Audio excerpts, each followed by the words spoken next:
boa noite. Depressão.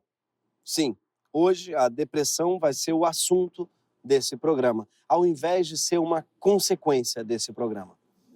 Sim, muita gente relata que assistir esse programa deprime. Mas a verdade é que a culpa não é nossa, a gente é só um mensageiro. Quem deprime, gente, é o Brasil. E é preciso ser justo, inclusive, com o Brasil, porque ele é apenas parte de um todo que também deprime, que é o mundo. Uma parte, claro, especialmente cagada do mundo. O Brasil, a gente tem que admitir, é o menisco do mundo. Porque a única função, gente, do menisco no corpo é se fuder. É uma parte do nosso corpo que nunca chama atenção pelo positivo. Ninguém fala, que belo menisco. Parabéns por esse menisco bem torneado. Não, o menisco, ele só aparece no futebol. E quando lesionado, quando contundido. Tá, assim. O futebol, ele é um esporte que, inclusive, nasceu para quê? Para dar destaque ao menisco mesmo que fudendo ele. Ou seja, mais ou menos como quem? Com o Brasil. Mas, voltando à depressão, antes que o papo fique alegre demais, a verdade é que a gente está um tempo aí vivendo uma pandemia de depressão. E a pandemia de Covid certamente só fez piorar a de depressão. Nos últimos anos, o brasileiro ficou meio que nem o Bolsonaro. Derrotado, angustiado, humilhado, desempregado. A imprensa, inclusive, nunca cobriu por tanto tempo de forma tão completa o estado de espírito de alguém.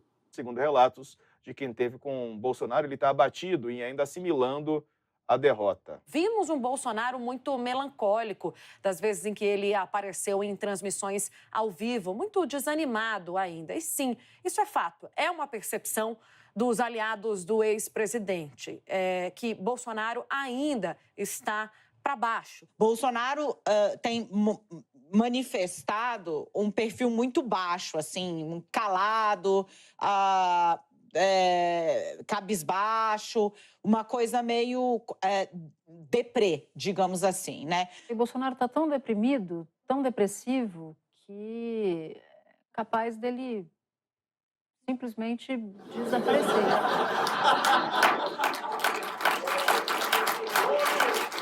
Natuza, não deixa a gente sonhar. Desaparecimento é uma hipótese que eu não tinha nem cogitado ainda. E eu gostei, me apeguei a ela. Mas o que eu mais curto nesses vídeos aí é o vasto léxico que a nossa língua tem para descrever a tristeza. Só nesse compilado aí, eu anotei abatido, deprimido, depressivo, melancólico, desanimado, para baixo, perfil baixo, calado, cabisbaixo e deprê. E ainda ficou faltando alguns, viu? Senti falta do infeliz, tristonho, angustiado, taciturno, choroso, amuado, inconsolável, macambúzio, jururu, prostrado, sorumbático e meu preferido, borocochô. Eu duvido que alguma outra língua no mundo tenha uma palavra tão autoexplicativa quanto borocochô. Um ET que pisasse em Varginha, ele seria capaz de entender borocochô. Até por ter pisado logo em Varginha. Tanto lugar para pisar, gente, ele mesmo devia estar borocochô. Mas o mais louco é que a gente, quando ouve notícias do Bolsonaro deprimido, a gente fica como? Eufórico, radiante, fagueiro, animado, sorridente, garrido, lépido, contente, bem disposto, pimpão, festivo, galhardo, vivo, realizado, abençoado, bem-aventurado, feliz como um pinto no lixo. Eu gosto dessa expressão porque ela diz muito sobre o brasileiro. Quando a gente está feliz, quando a gente está muito feliz, como é que a gente fica? A gente fica como um pinto no lixo. Por quê? Porque o pinto, gente, ele nem sabe que está no lixo. Um pinto, quando no lixo, acha que está na Disneylândia. Então, nosso sonho de realização não é sair do lixo, porque aí já é sonhar alto demais, mas é estar no lixo tal qual um pinto, ou seja, esquecendo que se trata de um lixo e conseguindo se divertir entre resíduos e coliformes. Esse é o nosso sonho. A gente sonha pequeno, sonha baixo. Mas sim, eu tenho que confessar que por aqui, assim, não sobrou muito espaço para empatia pelo estado de Bolsonaro. Sobretudo porque essas matérias todas aí descrevendo o seu desespero foram feitas depois que ele perdeu a eleição, tá? Ele não perdeu um ente querido, ele perdeu o poder. Aliás, vale lembrar que quando ele era presidente do Brasil, no meio de uma pandemia de Covid, enquanto mais de 1.000 pessoas morriam por dia da doença, aí ele era só alegria. Aí era vídeo dele andando de jet ski, era churrasco, era motociata, era farra danada, brincadeira doida. Aparentemente, a única perda que deprimiu ele até hoje foi a do foro privilegiado. Aí doeu. Sei lá se por causa do próprio Bolsonaro, ou da pandemia, ou da mistura horrorosa que foi Bolsonaro e pandemia, o fato é que, durante o governo dele, os casos de depressão no Brasil aumentaram muito. E com isso, é claro, as vendas de uma categoria de remédio bateram recorde. E eu não estou falando só de ivermectina. Sim, porque durante a pandemia, a ivermectina, que é um vermicida, foi o remédio mais vendido do Brasil, mesmo sem eficácia nenhuma comprovada contra a Covid. Sim, a cantora Anitta foi apenas a segunda Anitta de maior sucesso nesse país. Mas faz sentido. Por quê? Porque o remédio tinha um garoto propaganda onipresente na televisão. Mas a ivermectina foi um caso à parte. Por quê? Porque a categoria de remédio mais vendida foi a dos antidepressivos, como Prozac, Effexor, Lexapro. Pois é, o brasileiro gastou pelo menos 5,7 bilhões de reais em antidepressivo no período de um ano, de acordo com uma auditoria do setor farmacêutico feita pelo próprio setor farmacêutico. A gente não tem dado melhor, porque em 2021 a Anvisa suspendeu uma norma antiga que obrigava as farmácias a notificarem a agência sobre a venda de remédios controlados como antidepressivo. Ou seja, o Brasil não tem um dado oficial seguro sobre os remédios mais perigosos e viciantes que a nossa população consome. Nossos dados não inspiram muita confiança, é só ver o dado do Labela. E sabe qual foi a segunda classe de remédios mais vendidos, segundo essa pesquisa aí da indústria farmacêutica? Foi a dos ansiolíticos, como Rivotril, Frontal e Lexotan. O Brasil gastou 3,5 bilhões de reais nesse mesmo período, provavelmente para evitar ter uma crise de pânico com cada merda nova gerada pelo governo Bolsonaro. Talvez isso explique, inclusive, o Lula ter indicado o Zanin para o STF. Ele estava preocupado em manter os empregos da indústria farmacêutica. Para isso, ele precisava manter a nossa ansiedade lá no alto. Zanin, inclusive, tem nome de remédio, né? Mistura de Zolpidem com Dramin, fez um combo ali, bateu. O fato é que hoje o Brasil é um país mais medicado do que nunca. Quer dizer, o mundo todo está mais medicado do que nunca. A indústria farmacêutica fatura mais de $1 trilhão por ano, o que é o dobro do que costuma faturar a indústria de armas. Ok, se fosse o contrário, seria ainda pior. Mas por aí você vê o poder dessa porra. E uma parte significativa desse faturamento, uns $36 bilhões por ano, mais ou menos, vem da venda de antidepressivos, ansiolíticos e outros remédios psiquiátricos que propõem aplacar o sofrimento mental das pessoas. Algumas dessas pessoas têm neuroses, depressão, ansiedade, angústia. Essas coisas que todo mundo sente, ou pelo menos todo mundo que tem internet. Mas outras pessoas têm psicoses, como esquizofrenia, bipolaridade, adicção. Para todos esses casos, existe uma gama de remédios disponíveis. E com o lobby da indústria farmacêutica e o avanço recente da neurociência, que dá explicações químicas para os fenômenos mentais, remédio psiquiátrico, o negócio está vendendo que nem água. E água, eu imagino que esteja vendendo mais ainda, porque só dá para tomar esse remédio com água. Talvez seja tudo um lobby da Minalba. Mas falando sério, em 1990, menos de 3% dos americanos tomavam antidepressivo, tá? Em 2022, esse número tinha saltado de 3% para 23%. Um quarto da população dos Estados Unidos toma antidepressivo. E você consegue ver isso nos intervalos comerciais deles.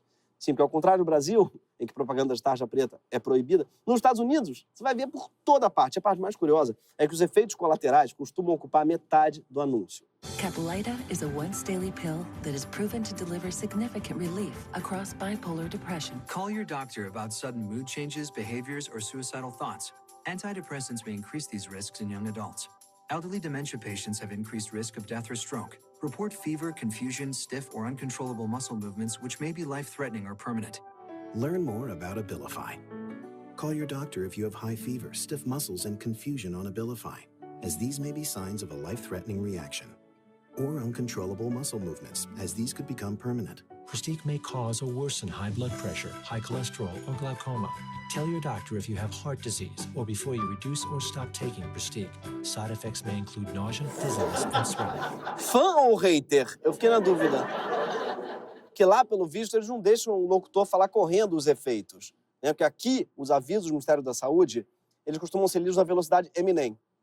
O Ministério da Saúde adverte, má prejudicial à saúde, os benefícios dos estômagos, médicos devem ser consultados. Lá, consegue ser mais estranho, porque o locutor não muda a voz comercial que ele estava fazendo. Esse remédio pode te causar impulsos suicidas. Fica parecendo uma boa ideia. Então as crianças correndo no parque, brincando, e o locutor: você pode ficar com tremedeira permanente até morrer. Mas por que eu estou falando isso? Porque recentemente foi lançado no Brasil um livro que caiu como uma luva para os interesses da indústria farmacêutica. E ele foi escrito por ninguém menos que Natália Pasternak, aquela cientista que teve um trabalho importante defendendo a vacina durante a pandemia de Covid, em parceria com seu marido, o jornalista Carlos Orsi. No livro, os autores questionam a validade científica de coisas como astrologia, ufologia, antroposofia, paranormalidade e essas dietas de influência, tipo a do sujeito que só comia fígado de boi cru, que era mentira, óbvio, ou da vovó fitness, que come 150 ovos por mês. E nesse caso, eu nem me choco tanto com o fato dela comer 150 ovos por mês, porque a Graciane Barbosa deve comer uns 300, mas eu me choco com o fato de uma pessoa se auto-intitular vovó fitness. São duas palavras que não combinam. É feito um bebê chamar Valdemar, não pode. Ou você é Valdemar ou é bebê, tem que escolher na vida. Ou você é vovó ou você é fitness. Ah, mas se a pessoa for avó, Gregório, ela não pode ser fitness? A avó pode, vovó não. São coisas diferentes, gente. A vovó, para ela ser uma vovó, ela precisa refogar, empanar, gratinar tudo que vem pela frente. Entendeu? A avó é a pessoa que gratina um controle remoto. Uma avó pode ter uma bicicleta ergométrica na sala? Pode, mas tem que estar cheia de teia de aranha e ela nunca pode ter subido em cima. A vovó, tá bom, não é que ela precisa ser gordinha, gente, mas ela precisa ter um abraço fofo, um abraço acolchoado. É isso que é uma vovó. Mas não, a internet realmente precisa estragar tudo, até a vovó. E nós, vamos deixar que a vovó seja extinta? Feito o ascensorista, feito a datilógrafa, feito a telefonista? Vamos assistir calados a esse vovocídio? Ai, mas, voltando aqui ao assunto, o livro, né, dá um esculacho em todas essas práticas sob o argumento de elas se dizerem científicas, embora não sigam o rigor do método científico. Logo, são pseudociências. Para começar, eu nunca vi um paranormal ou um astrólogo se dizendo cientista. A não ser, claro, que ele seja Áries com ascendente Áries, que aí a gente sabe. Mas falando sério, a parte grave no livro é que os autores incluem nesse saco de gatos uma prática de saúde mental super importante, a psicanálise. E talvez por causa da projeção que a Natália Pasternak ganhou na pandemia, e também pela forçação de barra de equivaler ufologia à psicanálise, o livro tem ganhado muito espaço na mídia. Tanto espaço que chegou a ser o mais vendido de não ficção no Brasil. E aí os jornais, as revistas, os podcasts, os programas de televisão, internet têm levado a sério um livro que tem um nome meio esquisito. Sobre o título, se não há problema em algo não ser ciência, porque o título, que bobagem. Diana, a gente explica o título no livro, então eu gostaria de convidá-la a ler aí o Que Bobagem, porque a gente explica o que motivou o título do livro. Sim, mas se a Diana perguntou, é precisamente porque ela não quer comprar o livro. Mas o que eu acho mais curioso é que eles propõem uma discussão séria, e o livro se chama Que Bobagem! Que parece um título da Thalita Rebouças, que, em sua defesa, escreve livro infanto-juvenil, então faz sentido. Mas a autora diz que a explicação do título está no livro. Tem que ler para entender. É o título clickbait. Ela aprendeu com esses vídeos do YouTube. Veja aqui quais são as 5 maiores pseudociências. A quarta vai te surpreender. Ai, que bobagem! Aliás, esse título também podia ser da Narcisa. Lembrando que a Narcisa publicou os livros Ai, que loucura e Ai, que absurdo. O terceiro seria Ai, que bobagem. Narcisa, que aliás é um nome freudiano. Falando nele, Freud, um dos capítulos do livro é dedicado quase inteiramente a atacar o Freud, a quem a Pasternak e o Orsi chamam de publicitário. Sim, publicitário. Eu não deixava. Próximo passo é chamar o quê? De Farlimer? Especialista em cripto? Sim, o Freud, vale lembrar, ele era neurologista. E ele foi o cara que entendeu que a neurologia sozinha não dava conta de explicar todo o fenômeno mental. Ele é o cara que teve uma ideia absolutamente subversiva, sofisticada, revolucionária, que era, sabe o quê? Escutar. E escutando os pacientes, a maioria mulheres, o cara entendeu com uma tristeza, uma angústia ou uma ansiedade, eram capazes de adoecer tanto quanto uma tuberculose. E essa comparação com a tuberculose não é minha, é dele. Freud produziu uma obra literária tão grande em tamanho e importância que ele mudou toda a maneira como a humanidade se vê. E a única coisa que ele tem de publicitário é que ele inventou o superego, em homenagem ao Nizam Guanais. Mas, falando sério, Freud está para o campo da saúde mental como Newton está para a física, ou Sócrates para a filosofia, ou a Palmeirinha para as vovós. O mundo, gente, ele se divide entre antes e depois do que eles fizeram. E agora todos esses aí estão sob ataque. No caso da psicanálise, a pintura, a fotografia, o cinema, a literatura, o humor e, claro, a medicina, tudo isso passou a ser brutalmente influenciado pela tese do Freud de que o ser humano era mais denso do que se imaginava, de que a nossa constituição mental era uma batalha entre o desejo e a repressão. E aí, mais de 100 anos depois de mudar o rumo da humanidade, o Freud é colocado em pé de igualdade com Washington Oliveto, Roberto Justus. E aqui eu queria lembrar que Justus é um cara que lançou um disco cantando jazz que se chama Só Entre Nós. Porque é a tradução do nome dele, Just Us. Ele fez isso. E Freud? O que Freud fez para merecer isso? Sim, o Freud está sendo chamado de marqueteiro. Mas não foi Freud que escreveu um livro chamado Que Neurose? Ah, não Freud! Não foi ele que fez isso. Mas, enfim, em seu livro, a Pasternak e o Orsi se referem à psicanálise como uma falácia e a comparam com absurdos recentes, como o uso da cloroquina e da ivermectina para tratar a Covid-19. O tipo de ciência que parece ser defendido pela Pasternak e pelo Orsi é bem específico, conhecido como ciência positivista. Ela se baseia numa metodologia de validação que, de fato, não é seguida pela maioria das psicoterapias. Por quê? Porque no coração dessa metodologia está a ideia de repetição. É necessário repetir o mesmo tratamento, igualzinho, um número enorme de pessoas. E é preciso também dividir as pessoas em grupos. Um que receba o tratamento, outro que tome um placebo para comparar. Como é que você faz isso com psicanálise? Como é que você trata a pessoa com um psicanalista placebo? Chama um coach? Chama um chat GPT? O mais doido é que o próprio conceito de placebo já prova que a mente tem um poder que a ciência positivista não explica. Fora que é impossível aplicar o mesmo tratamento a pessoas com questões tão diferentes e singulares. E essa é precisamente a vantagem das psicoterapias. Mas isso não quer dizer que não existam estudos científicos sérios demonstrando efeitos positivos das psicoterapias no tratamento de uma série de transtornos mentais. Por quê? Porque existem vários. Ah, você deve ter notado que eu estou usando o termo psicoterapias assim, no plural, porque as terapias são plurais mesmo. Aliás, existe uma diferença entre o psicanalista e o psicólogo. Eu acho importante explicar aqui, para a coisa ficar clara. Parece muito começar uma piada, né? Existe uma diferença em psicologia, um anda bonito e o outro elegante. Não. Existe mesmo, tá? A psicologia é uma formação universitária, para começar, já a psicanálise é um estudo que você faz depois de formado em alguma graduação, e não precisa ser de psicologia, pode ser de letras, por exemplo. Não sei por quê, foi o curso que me veio à cabeça.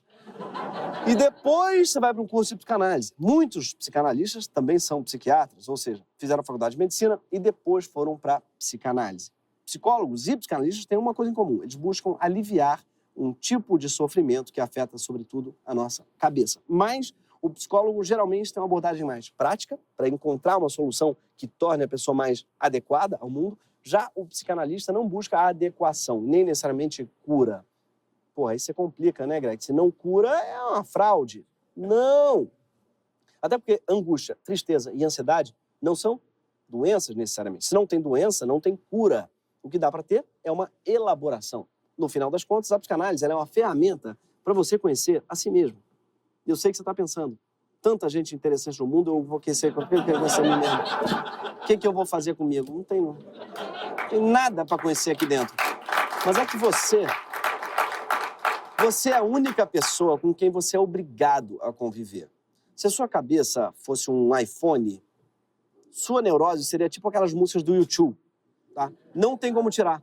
Você tem que aprender a conviver com aquela merda para sempre. Então, não tem muito como medir a eficácia de um método que não tem uma meta clara. Até tem um negócio chamado terapia psicodinâmica, que é uma terapia inteiramente baseada no método psicanalítico, só que com um objetivo definido. E os estudos com terapia psicodinâmica mostram que, se é para olhar para o método, ele é tão eficaz quanto qualquer outro. Inclusive, existem evidências de que seus efeitos podem durar mais, mesmo depois de encerrados os tratamentos. Porque efeito de remédio vai embora, mas o efeito da elaboração fica. Sim, é tipo Elizabeth, da feiticeira, que modelava o seu abdômen sem você precisar fazer ginástica. Não é feitiçaria, gente, é psicologia. A psicanálise não existe para resolver os seus problemas, mas ela te ajuda a evitar certos problemas, como, por exemplo, tatuagem merda. Sim. Se Carlos Bolsonaro tivesse feito análise, não tinha tatuado a cara do próprio pai no braço. Richarlison não tinha tatuado a cara do Neymar. E o Neymar não tinha tatuado a cara da irmã. E a irmã do Neymar não tinha tatuado a própria cara. A própria cara no próprio braço. Pior que isso, só se ela tivesse tatuado o próprio braço na própria cara. Que é algo que o Whindersson Nunes pode acabar fazendo qualquer dia. Eu não tinha parado para pensar nisso, mas por trás desse livro, que bobagem! Sim, porque tem um ponto de exclamação, tá, gente? Eu odeio o título de exclamação. Toda vez que lê no meio da frase, tem que berrar. Então vamos lá. Por trás desse livro, que bobagem!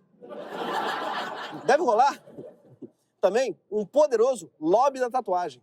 Eu acredito.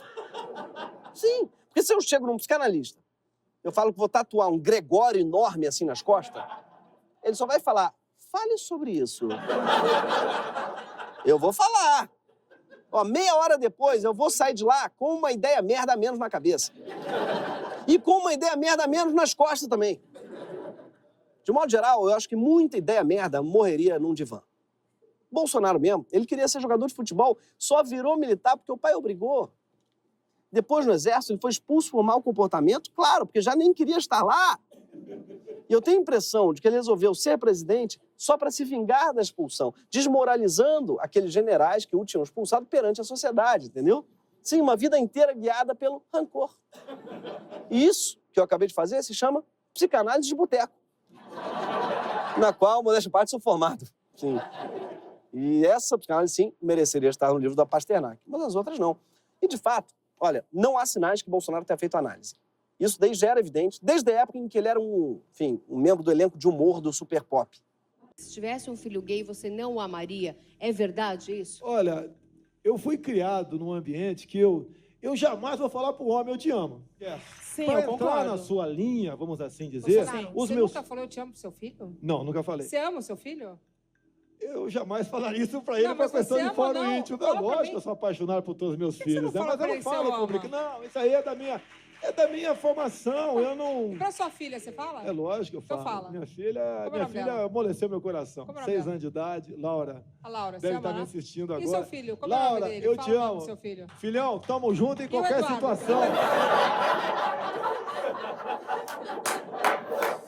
Filhão, tamo junto, é uma parada que você fala até pra um guarda que te multou. Tadinho desse filhão. Você vê que a falta de amor é um negócio que é passar de pai para filho, é feito calvície, diabetes.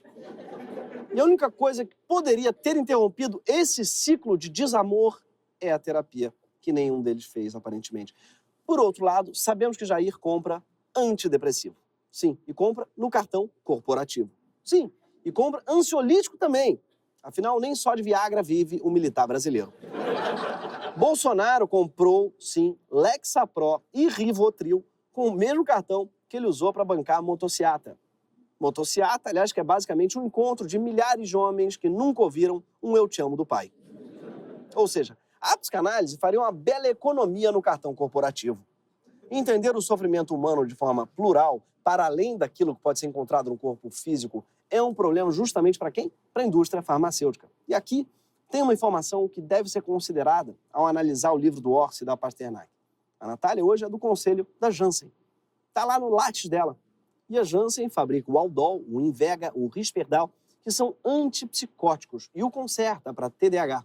E o Topamax, que é um estabilizador de humor. E o Spravato, que é um spray nasal para depressão que custa R$ 2.500, com resultados muito rápidos, mas efeitos colaterais assustadores. Sim, caro, rápido e nasal. Parece uma cocaína socialmente aceita. O fato é que muito mais importante do que discutir se psicanálise é ciência ou não é ciência, é discutir por que ela ainda é tão pouco acessível. Esse, sim, é o problema fundamental. Não que não haja psicanalista no SUS, eles estão lá, trabalhando em maternidade, clínicas da família ou nos CAPs. Os CAPs são centros de atendimento psicossocial que substituíram os manicômios a partir dos anos 80, trocando o confinamento pelas psicoterapias. Mas ainda não existe um sistema amplo, difundido de atendimento psicanalítico. E, enquanto isso, a gente está sofrendo. E a indústria farmacêutica está bombando. Esculhambar a psicanálise não ajuda em nada a reverter esse quadro. Pelo contrário, dá o argumento perfeito para sucatear ainda mais o nosso sistema de saúde mental e substituí-lo por soluções mais rápidas e baratas. E empurrar a goela abaixo de todo mundo remédio, sem muita preocupação com a emancipação de ninguém ou com os efeitos colaterais a longo prazo. E, o melhor, sem devolver ao mundo pessoas subversivas, questionadoras, pessoas analisadas. A vocação social da psicanálise é uma coisa que o próprio Freud já defendia lá em 1918, num congresso em Budapeste. Mas a psicanálise nunca foi realmente disponibilizada para as massas. É raro você ver um consultório de psicanálise num bairro periférico. Assim como é raro ver uma escola de psicanálise num bairro periférico. E, por consequência, é raro ver psicanalistas e pacientes que tenham origem em lugares periféricos. Ao mesmo tempo, a psicanálise sempre foi atacada desde que ela surgiu. Por quê? Porque numa psicanálise bem conduzida, se tudo começa a dar certo, você se liberta do que a sociedade deseja por você e passa a desejar por conta própria. Isso pode acabar te libertando também, em alguma medida, do narcisismo das redes sociais, do consumismo da publicidade, da suposta necessidade de comprar o último iPhone, ou de emitir a última opinião sobre o filme da Barbie, ou de trocar de carro todo ano, de armário todo mês, de cabelo toda semana. Mas isso não é do interesse do capitalismo e também não é do interesse do Estado. Afinal, pessoas analisadas são mais donas de si. Por isso mesmo, as iniciativas que buscam popularizar a psicanálise hoje vivem à margem do Estado. Mas existe um site maravilhoso, o Territórios Clínicos, que fez um mapeamento de várias dessas iniciativas na Grande São Paulo. No Rio de Janeiro, tem iniciativas pontuais na Maré, no Jacarezinho, Campo Grande, em várias outras cidades brasileiras também. O pessoal do Clínicas de Borda compilou algumas dessas iniciativas e colocou nesse site aqui embaixo, caso você queira descobrir quais são. A psicanálise não é sinônimo de psicologia nem de terapia, mas foi ela que inaugurou a ideia de que existe um tipo de sofrimento humano que só pode ser enfrentado através da fala e através da escuta. Quem desqualifica a base da psicanálise desqualifica a própria ideia de terapia e, em nome da ciência, acaba defendendo um mundo mais obtuso, mais distante da própria realidade humana. E quando eles negam a validade dessa forma de ler o ser humano, pode até ser científico, mas no fundo é pseudo-inteligente. É uma bobagem. Vivendo numa cultura cada vez mais definida pelo desarranjo psíquico, a depressão, a ansiedade, o narcisismo, a insônia, a adicção, o déficit de atenção, eles não são mais meros diagnósticos, eles são elementos que definem nossa época e nossa vida. Esse é o mundo que está implorando por uma ciência verdadeiramente humana, contraditória, simbólica, especulativa, trágica e profundamente empática. A gente vive num mundo que precisa de muita terapia e, sim, dos insights da psicanálise. E para além dos consultórios particulares, saúde mental, para um ser mental como nós somos, é simplesmente saúde. Ressonância magnética, raio-x, PET scan, porra nenhuma vai comprovar a existência do inconsciente. Mas todo o resto das nossas vidas comprova a existência dele. A começar por uma outra coisa que existe e que essas máquinas também não conseguem comprovar. Uma coisa que altera o batimento cardíaco, a pressão sanguínea, a oxigenação, o amor. Aquele troço que deixa a gente eufórico, radiante, fagueiro, animado, sorridente, garrido, lépido, contente, bem disposto, pimpão, festivo, galhado, vivo, realizado, abençoado, bem-aventurado, feliz como um pinto no lixo. Esse foi o Greg News, gente. Até mais.